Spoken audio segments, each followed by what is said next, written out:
much, John, and there's nothing nicer than to be introduced by a good friend. So thank you, and I am delighted to be back at CSIS, though this is much grander than when I was Empress.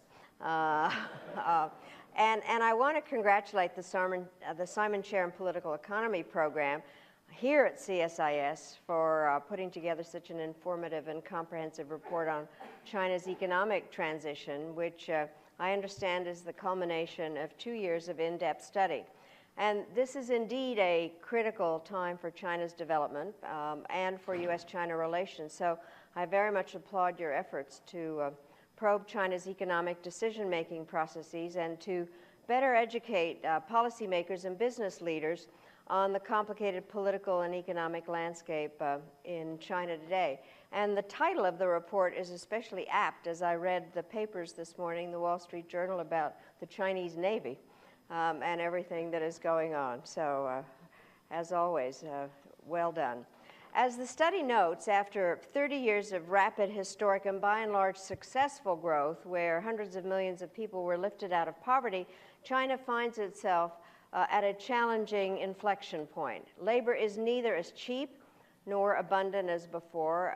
An emphasis on low-skill manufacturing has given way for the need to innovate, and excess capacity and growing debt have called into question the sustainability of an economic model from which China has benefited for so long.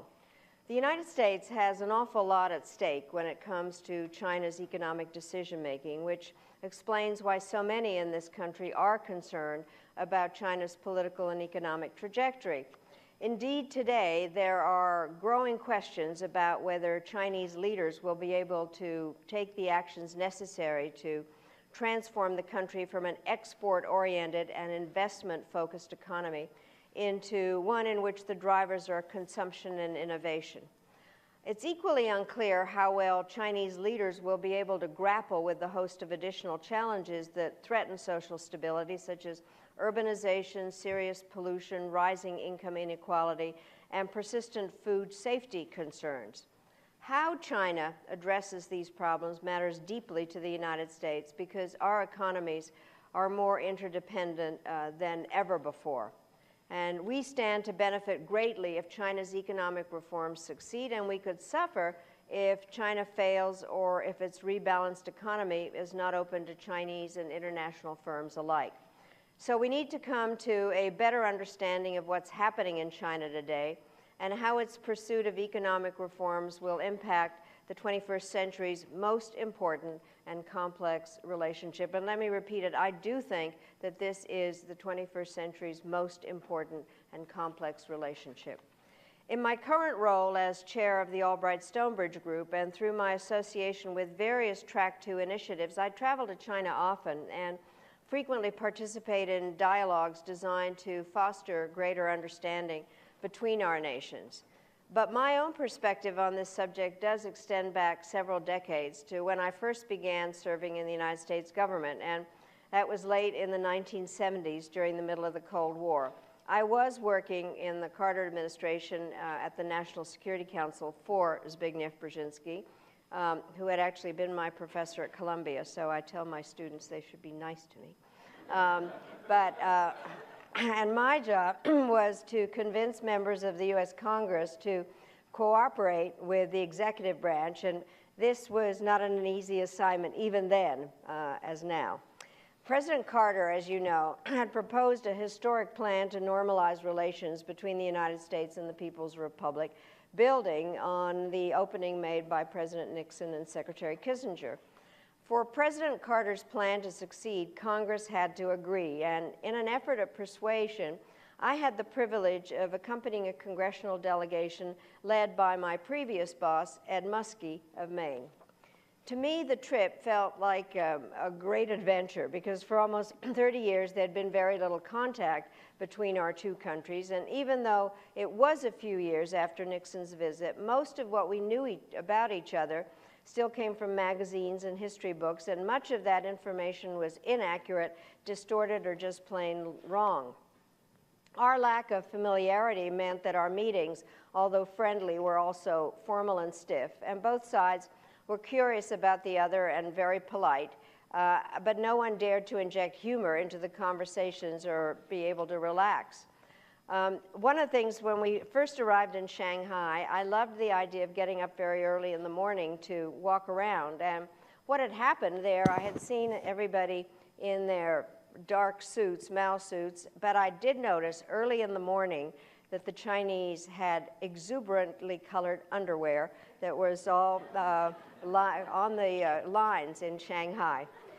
When I returned to Shanghai, in my official office, I now see that the underwear and colored underwear has been replaced by neon lights. But I'll never forget those early walks in the morning. I think one of the things why it was hard for us to understand each other and relax is because we represented vastly different cultures and ideologies and economic systems, and we were each unsure about what the other wanted and failed to fully envision where those initial conversations might lead or how soon China might transform. To be fair, there was no such thing in those days as a Chinese entrepreneur, and few signs were apparent to us that the leadership in Beijing was already planning for dramatic change. Yet hardly a year passed before Vice Premier Deng Xiaoping came to the United States to share with President Carter his plan to open the Chinese economy, a decision that continues to shape both of our countries and the entire world.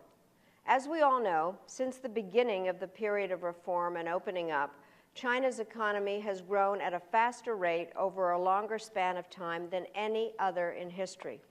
Extreme poverty has declined sharply. Average life expectancy has more than doubled. Illiteracy is vanishing. The middle class has mushroomed, and Chinese industrial centers have become magnets for investment. In the process, the country has established a host of new connections to the United States and has gradually assumed a more expansive international role. And all this helps to explain why, in the late 1990s, when I was Secretary of State, I visited China 5 times in 4 years. The Chinese foreign minister and I had become very good friends. But frankly, both of us seemed to be very bored in our meetings as we sat there with our talking points given to us by our staffs. And so finally, one of the times I said, okay, here are my talking points, give me your talking points, and let's have a strategic discussion, which we did. And so I think that because we were able to expand on each other's thinking, I think that it was a very helpful kind of process. I have to say, the part that was interesting was watching Chinese behavior as it expanded. When I was at the United Nations first, it was very hard to get any Chinese to be a part of any discussion in the informal sessions unless it concerned interference in internal affairs. Otherwise, the Chinese representative would just sit there, and you never knew whether the person was going to vote or not. So I finally gave the Chinese rep a little blue ball so that he could practice raising his hand in order to vote. But basically, it was a matter of trying to get China involved in international affairs. I do think that what did happen was as our relationship progressed, our meetings became far more interesting. And so among the things we did discuss, and John, thanks for mentioning it, was about China's potential membership in the World Trade Organization.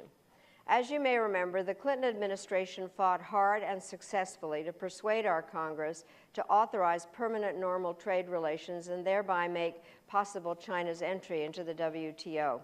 Ken, you had an awful lot to do with all that. So we prevailed in part because of the vigorous support we had from the American business community. Together, we argued that China's membership would be good for both countries, and we were right. It's hard to believe this now, but U.S.-China trade back in the 1970s was less than American trade with Honduras.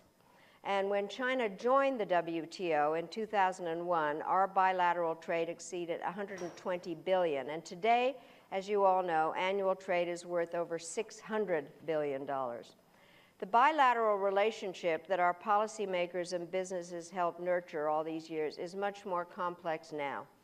We're no longer creating something new, but managing bilateral ties that are well established, sometimes rocky, but always evolving. So where does our relationship stand today? First, it's very much worth noting that both Presidents Obama and Xi have demonstrated their commitment to maintaining strong bilateral ties. The two leaders had a chance for that one-on-one interaction early on at Sunnyland Summit 2 years ago, and shortly after Xi came to power, and have since met several times to discuss issues of importance in our countries and the world. At the APEC Summit in Beijing last November, both presidents agreed to a landmark, ambitious agreement to curb the effects of climate change, with China committing to stop emissions growth by 2030. And this was a huge step forward and a key step in spurring other nations to do the same. As President Obama told President Xi, when the United States and China are able to work together effectively, the whole world benefits. As in any relationship of this complexity, there have been and will continue to be stresses and disagreements about issues ranging from territorial claims in the South China Sea to human rights. But of particular concern to me, and of great relevance to today's conversations, are the challenges facing our economic relationships right now. The United States has had many long-standing issues with China, such as inadequate enforcement of intellectual property rights, investment restrictions, regulatory barriers, and licensing problems that have restricted market access for our companies in China. But in addition to these legacy issues, U.S. businesses are voicing increasing concerns about a series of actions taken by China in recent months, including its enforcement of China's anti-monopoly law, its development of new cybersecurity regulations, and the government's increased support of state-owned enterprises. It's interesting to note that Secretary Liu, just in the last 24 hours, has been working on the issues to do with some of the cybersecurity regulations. These measures are changing the mood about China and in the U.S. business community, which has historically been the strongest backer of closer U.S.-China ties. A recent poll released by the American Chamber of Commerce in China showed that nearly half of U.S. companies surveyed feel less welcome in China now than they did a year ago. Almost 60% felt that foreign firms were being singled out by the Chinese government's recent campaigns. These actions are also shaping perceptions of President Xi, who has clearly been the driving force behind these measures. I often think back to a dinner that Xi Jinping hosted for me and other former people when he visited Washington as vice president and heir apparent in 2012. In our conversation, he appeared to be very much attuned to the needs of his domestic constituents, and indeed he has since taken on populist themes to enhance his and the party's credibility with Chinese people. But he also appeared eager to establish connections with the United States. He made a big point about telling us about his days in Iowa on an exchange program, and he said that he had kept in touch with his hosts and fondly recalled the generosity he encountered, his love for Mark Twain, and the beauty of Muscatine, Iowa at sunset. 3 years later, there's no question that President Xi has become China's most powerful leader since Deng Xiaoping. He has already skillfully asserted his control over the direction of China's economy and foreign policy. Xi has also reinforced his authority over the Chinese Communist Party through his anti-corruption campaign and measures such as his Four Comprehensive, which includes a call for strict discipline among low and mid-level party officials. Indeed, when I visited Beijing last December as part of a dialogue between the Aspen Strategy Group and the Central Party School, I was struck by how closely officials adhered to the party line. It was a marked departure from other dialogues I've had in recent years. One was between American Democratic and Republican political leaders with the International Department of the Chinese Communist Party, where we had, first of all, I was trying to figure out why they wanted to have the dialogue in the first place, but clearly in some effort to figure out how to release some of the pressure at the bottom of the pyramid, and there really was much more discussion there, to the point where I finally had to say, don't tell me about your party system. We don't know whether we have 71.5 million members, and nobody registers, nobody goes to party school, at which point one of the people in my delegation, chairman of the Democratic Party, Howard Dean, said, yes, we do know how many people we had. because of the great database I established. So, but we did have some back and forth. One would think that the centralization of authority would yield rapid progress on the reform goals Chinese leaders laid out in November 2013, but implementation has been slower than many had expected. And I think that that was the kind of the frustration that many on the American business side feel about the pace of economic reforms. My own impression is that the anti-corruption campaign and other new policies have had such a chilling effect on the Chinese bureaucracy that governance is being disrupted, for it is safer to do nothing than make any policy or commercial decision that may be called into question. It isn't only American companies who feel under pressure. In recent months, the environment for civil society has also become much more precarious. I'm deeply troubled by the growing number of detentions of advocates and lawyers, as well as the tightening of control over foreign and domestic NGOs in China. The ongoing anti-Western ideology campaign is also making Chinese entities fearful of partnering with foreign academics or NGOs. And this is extremely hurtful to China's continued growth and development and to achieving President Xi's own goal of creating an innovative society. So it's fair to say that I have some concerns about China's current direction. There are real questions about what will happen to such a top-down political system with its burgeoning middle class when people start to expect more from their government. I'm told that President Xi and other Chinese leaders have studied the fall of the Soviet Union. It struck me recently that they and Vladimir Putin have this in common. None of them want to be Gorbachev. But China is not the Soviet Union or even Russia under Putin. And the relationship between the United States and China is too important for us to even think about not paying enough attention to it or writing it off. President Xi and other Chinese leaders want to put their economy on a stronger footing, and to succeed, they will need to raise standards and best practices in industries and throughout their economy, develop technical expertise, and strengthen transparency and rule of law, not rule by law.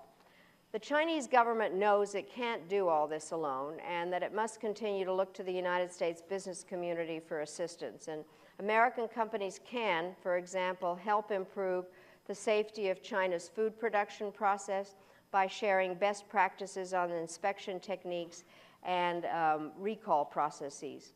They can help make farming more sustainable with smarter integration of new technologies in the agricultural sector. And they can partner with China to integrate new technologies such as mobile internet, cloud computing, and big data with modern manufacturing. There are many compelling examples of areas where American companies can be helpful in creating a stronger, more stable business environment in China.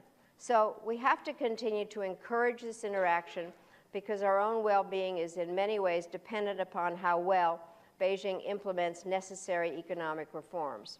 But when we see that foreign participants in China's economy are not being treated fairly, we must confront these difficulties head-on. For example, the United States has been vocal about its concerns with China's draft counterterrorism law and its cybersecurity provisions, which would effectively force many U.S. technology companies out of the Chinese market. And that is a lose-lose proposition for both sides.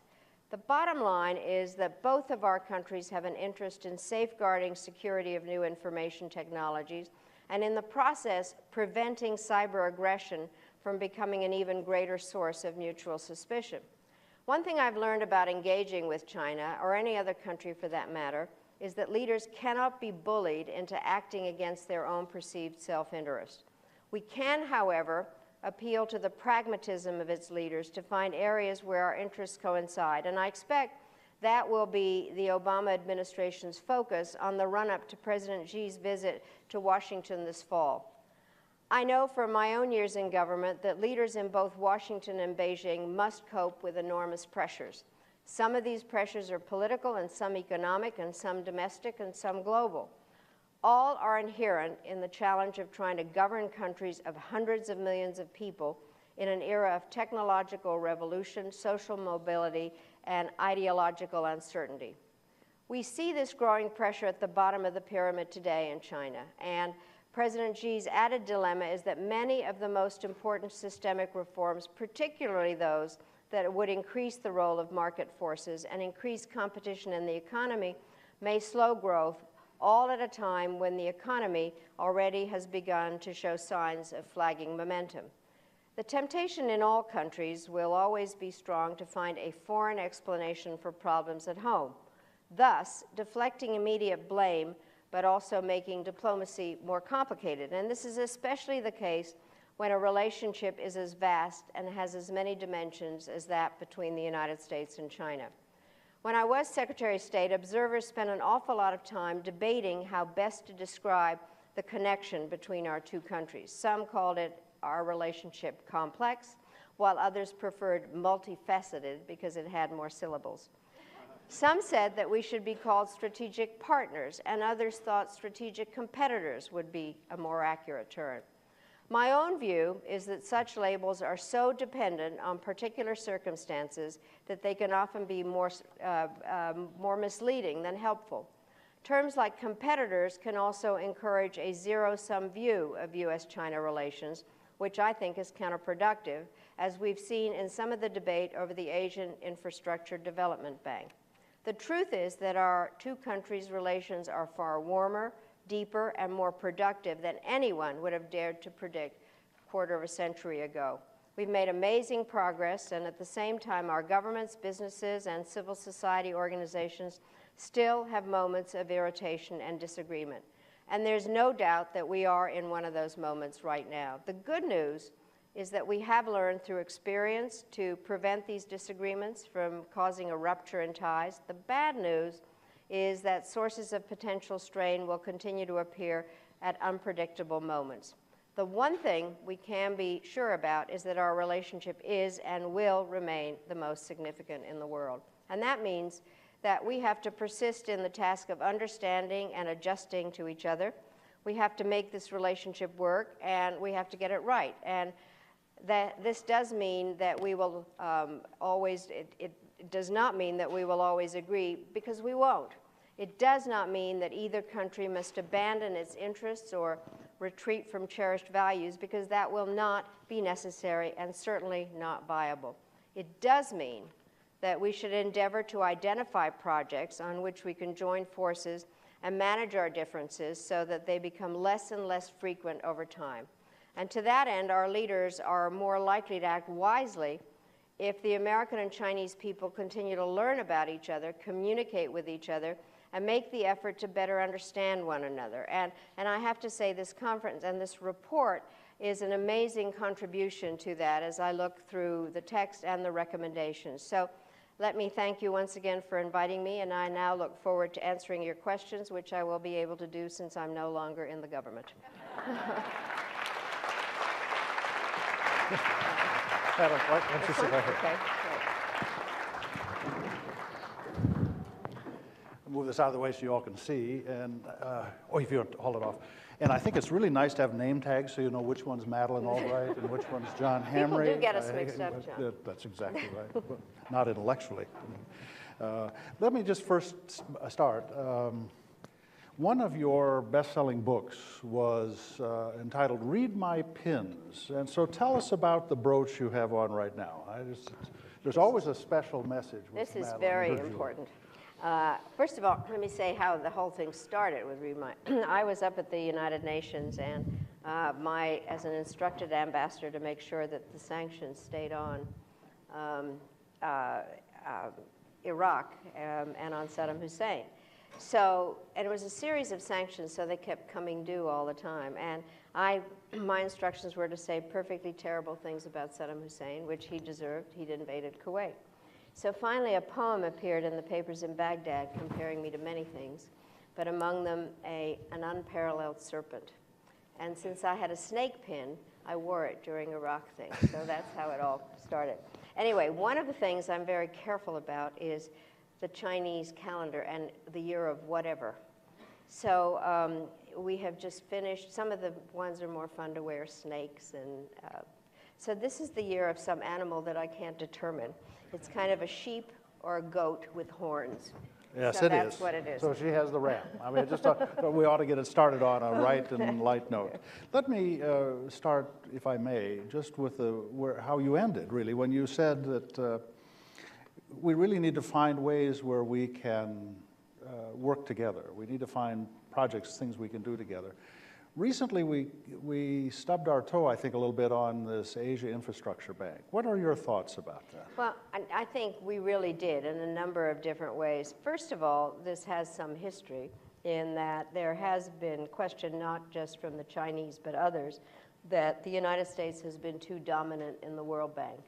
And the attempt had been, and there are proposals before Congress, to try to adjust some of the voting in the World Bank and the IMF in some way to try to get more equitable voting shares. And that has been held up by Congress.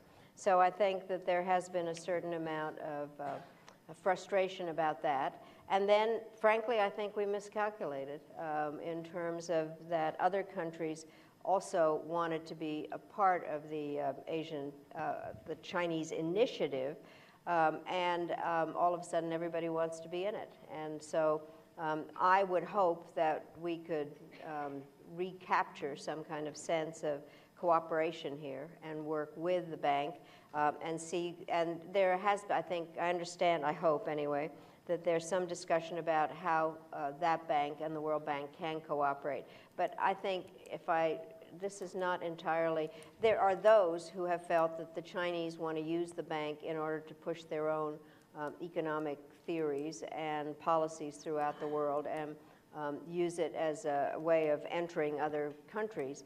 I think that may be one of the motives, but the bottom line is I think we screwed up. I think that we should not have done it this way. Well, one of your themes through your speech, and I thought your speech was terrific, was that China, for its own good, needs to pursue more of a rule of law, more transparency. It strikes me that our involvement with the bank would have helped us make those cases from the inside, rather than be on the outside and hold ourselves away. Absolutely, and that is the hope now, that we don't see it as some kind of a Chinese power grab, but an opportunity for us to be able to put forward ideas on transparency, on some of the regulatory questions and deal with real problems out there where loans would be made in countries where we could have an influence on institution building and rule of law. And it shouldn't be a substitute for trying to reform the IMF. I mean, that's and for the World sure. Bank. Yeah. Let me ask, Secretary, because you several times spoke about our mutual suspicions and the tendency for get into rivalries and that sort of thing. We tend to read each other fundamentally wrong in some ways. I mean, China, I think some people in China feel they can push America out of Asia. We know that's not going to be the case. Nobody in the rest of Asia wants us out. Some people in America want to contain China. That's not possible. We know that's not going to work. We know that. But what's going to be our relationship with the rest of Asia as we sort out our bilateral relationship? How do we design a system where we can have a relationship with China, but brings in the rest of Asia, when it seems that that's kind of the pivot point here?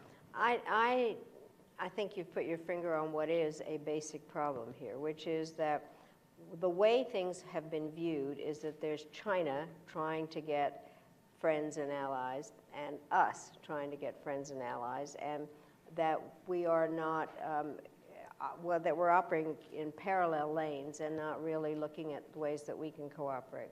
I think that in both countries there are those forces. I think we know we're not monolithic, but I think we also have to understand that there are a variety of forces in China, and there are those who would like to make clear that the U.S. is trying to contain China.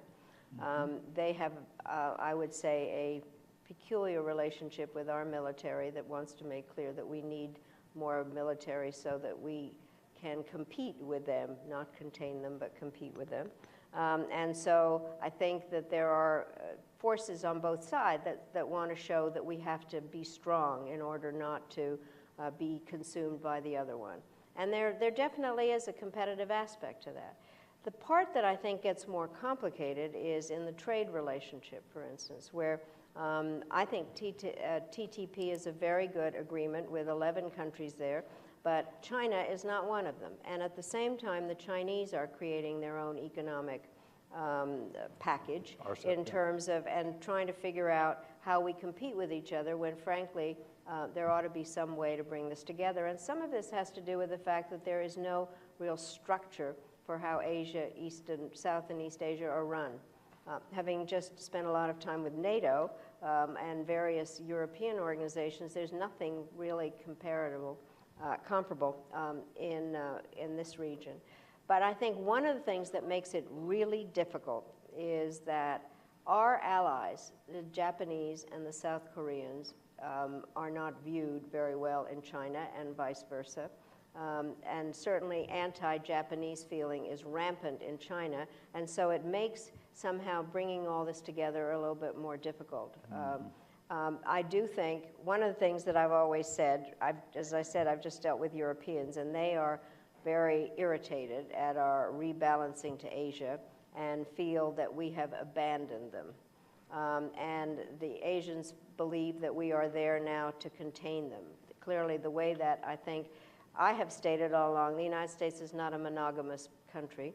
We are both Atlantic and Pacific power, and we belong in both places, and we need partners in both places. I've felt that there's a bit of a tension in our government's approach on TTIP. I strongly support TTIP. I think it's a very good thing.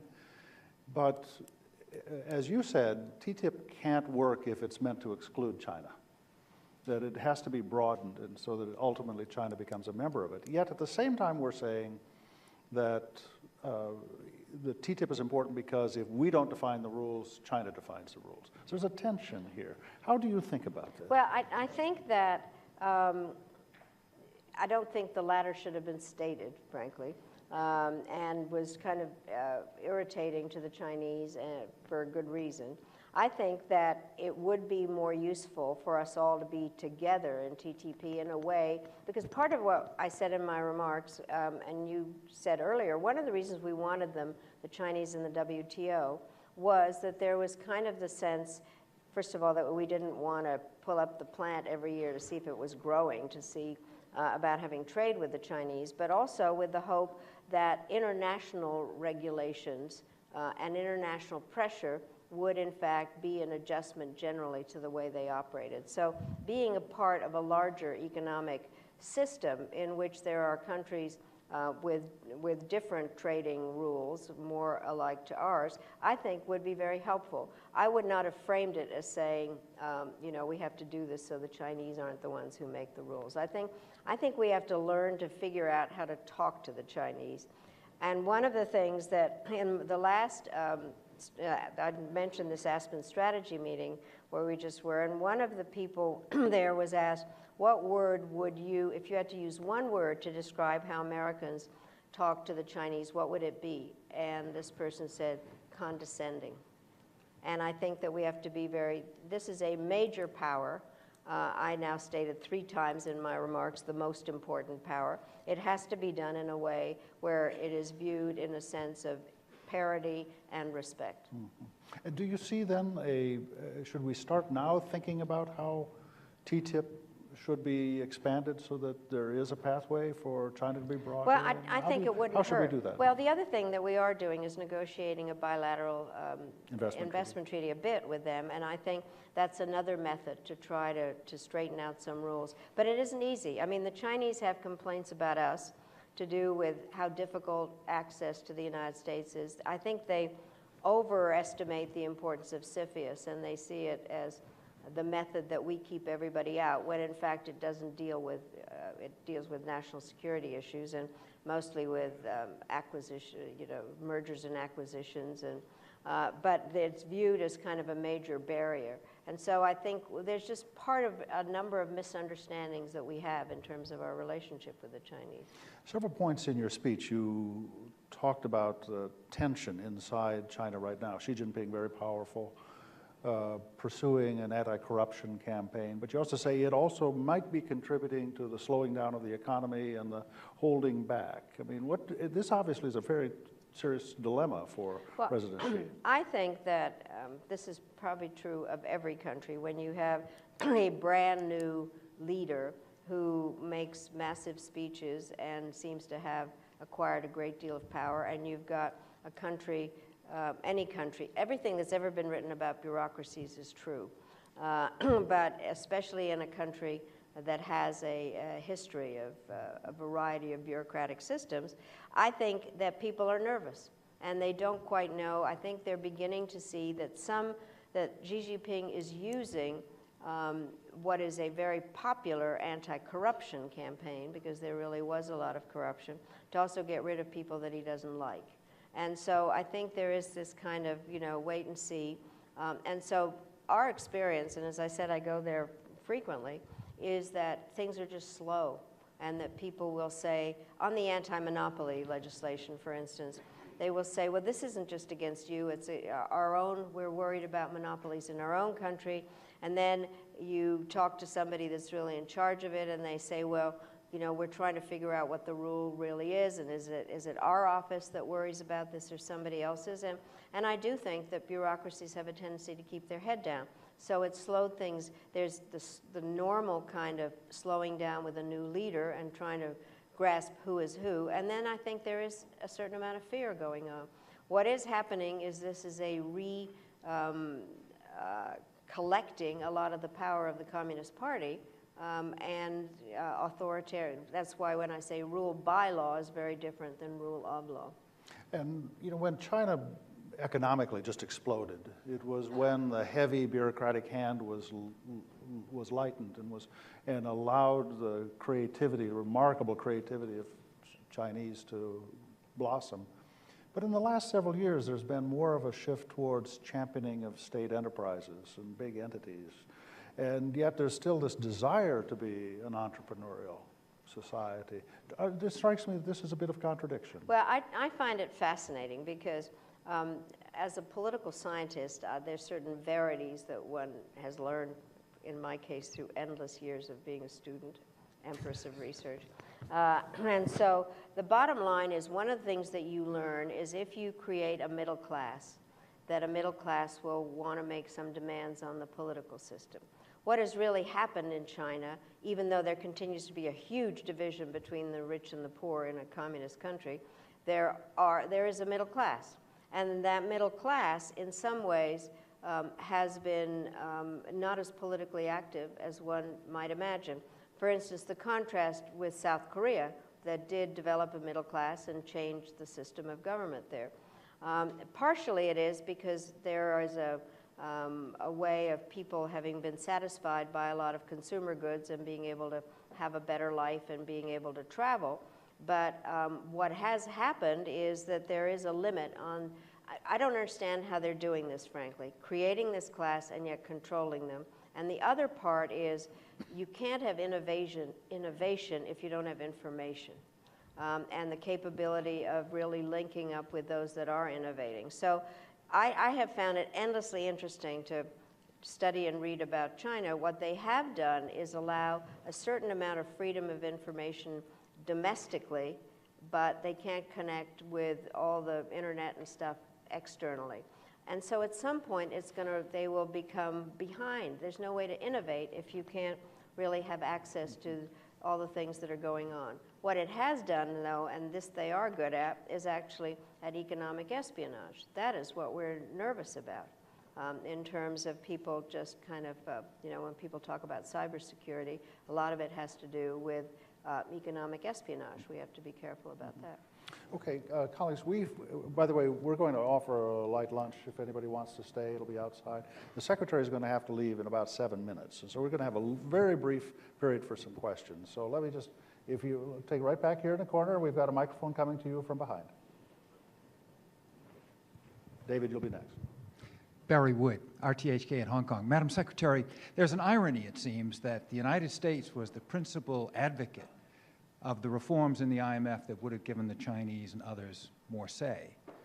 Why, in your view, has the Obama administration and the business community failed to energetically fight for these reforms in the Congress? It is my belief that they have been trying to energetically fight, but Nobody is energetically listening. And that there are certain things that they do not, I mean, there are issues in a whole bunch of things like this where there have been the economic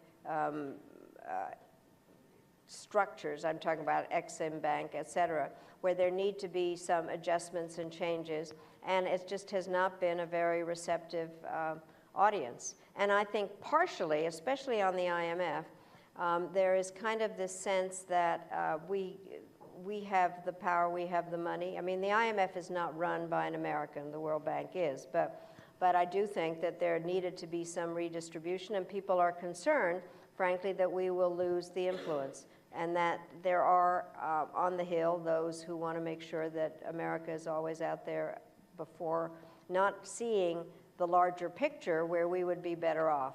We don't have to run everything all ourselves. But I think it is I had spent time on the Hill. I've spent time in the executive branch. I have been in the executive branch when the party on the Hill was the opposing one. It's hard work, but you have to do it. But the opposing party has to listen. Believe it or not, I was just going over some speeches that I have to give and some interviews. I spent a lot of time with Jesse Helms. Not the most pleasant moments of my life, but the bottom line is it had to be done, and I think that that's what the other side has to also see the issues clearly. Brother Sedney. David Sedney, a non-resident here at CSIS. I would like your comments on one of the recommendations in the report that I found most practical, which was dealing with level of relationships. The report points out that the U.S. cabinet level members tend to get trapped in meeting their counterpart so-called ministers when the actual power resides at higher levels, at state councilors and vice premiers. And the report very strongly urges that we try and change that. But it's very hard to change established patterns. So do you agree with that recommendation? And if so, do you have any recommendations for your successors on how to break through to the decision-making levels in China?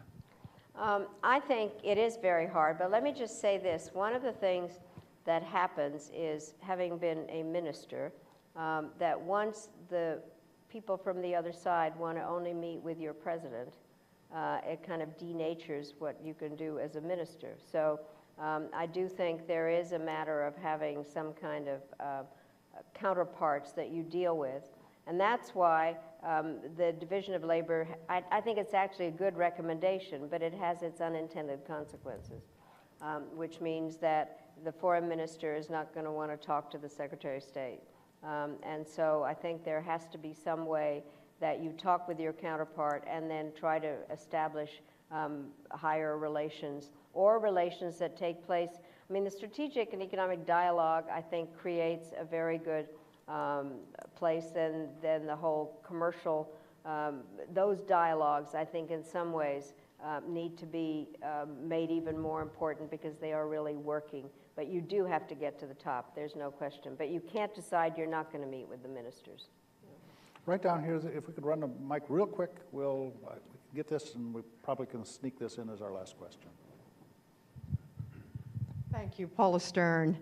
Madam Secretary, I thought your comments, particularly in comparing NATO and our relations with our NATO countries, with the building that we're trying to do in the Pacific vis-a-vis China, yet at the same time we've got the issues of Japan and Korea vis-a-vis China being so fractious. So I'm wondering if you have a suggestion of how the U.S. strategically knits this more effectively so that we can have a very positive, more constructive Pacific relationship. Well, first of all, I often tell people I went to college at some time between the invention of the iPad and the discovery of fire. And there were different organizations in our alphabet soup. One of them was CETO.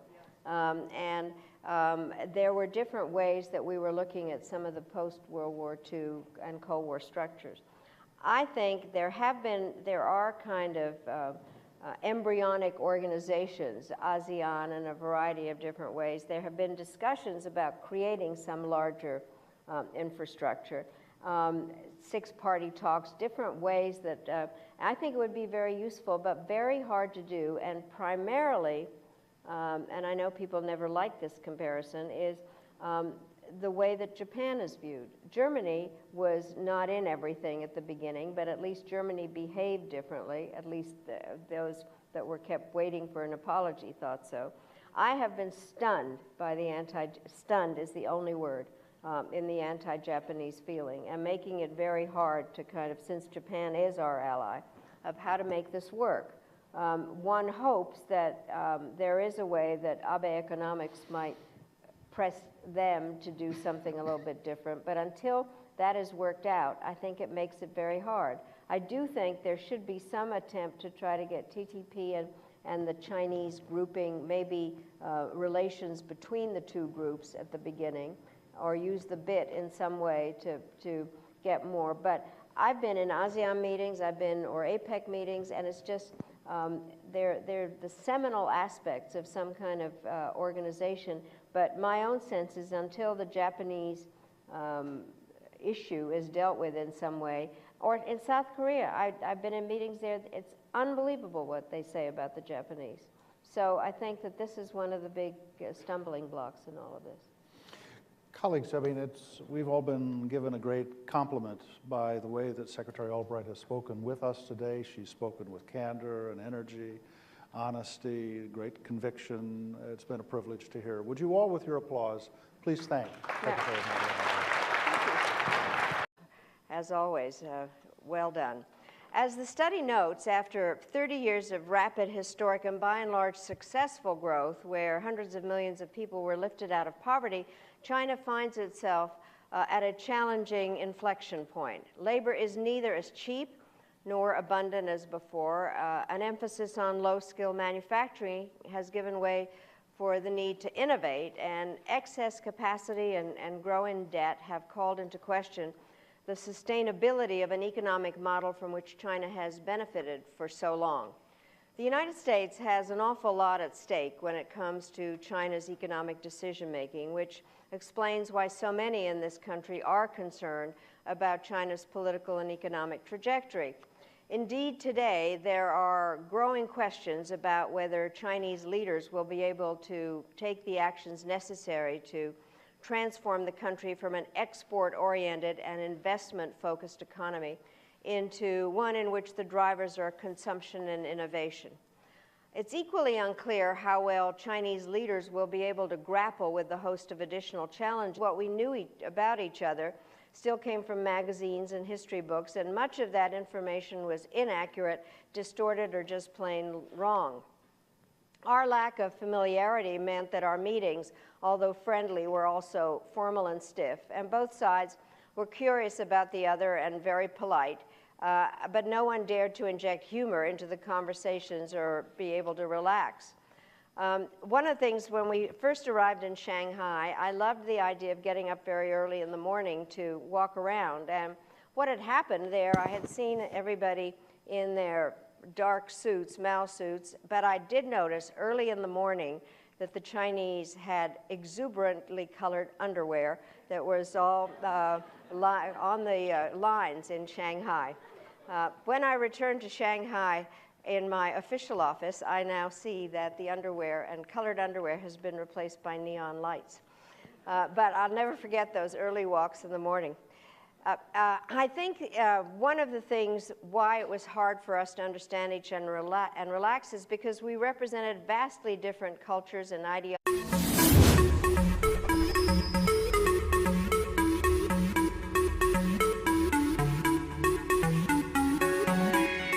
Very much, John, and there's nothing nicer than to be introduced by a good friend. So thank you, and I am delighted to be back at CSIS, though this is much grander than when I was Empress.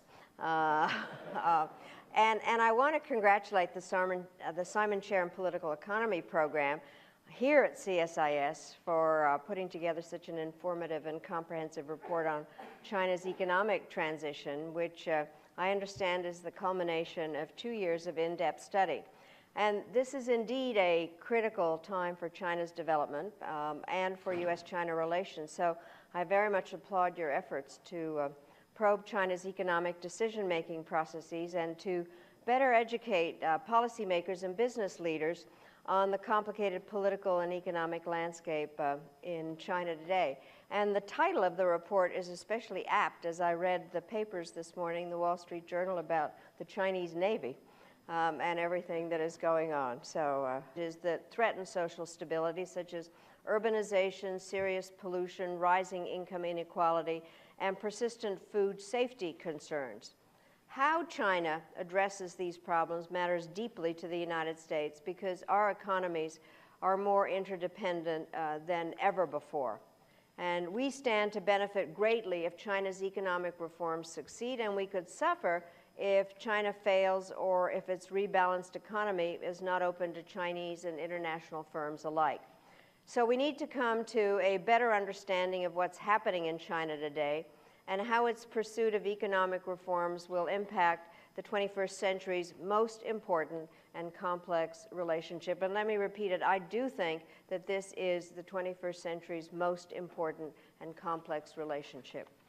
In my current role as chair of the Albright-Stonebridge Group and through my association with various Track 2 initiatives, I travel to China often and frequently participate in dialogues designed to foster greater understanding between our nations. But my own perspective on this subject does extend back several decades to when I first began serving in the United States government, and that was late in the 1970s during the middle of the Cold War. I was working in the Carter administration at the National Security Council for Zbigniew Brzezinski, who had actually been my professor at Columbia, so I tell my students they should be nice to me.